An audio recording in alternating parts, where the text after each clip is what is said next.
Turning to the back, we see that there are 4 possible crossover settings: a phase switch and a crossover link selection, as well as volume control, signal, power, and limiter LEDs. There were some mechanical key features to consider when designing the HDL18AS to make it compatible with the HDL20A, such as the complementary flybar.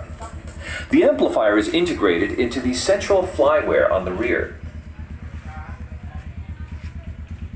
The Sub-8006AS is a large format double 18-inch active bass reflex subwoofer, designed to be the perfect complement for HDL20A in larger system configurations.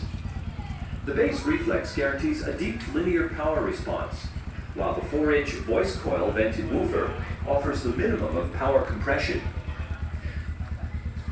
The color-coded sections of the chamber will clearly show the layout with amplifier, front-loaded woofers, handles, and pole mount fittings.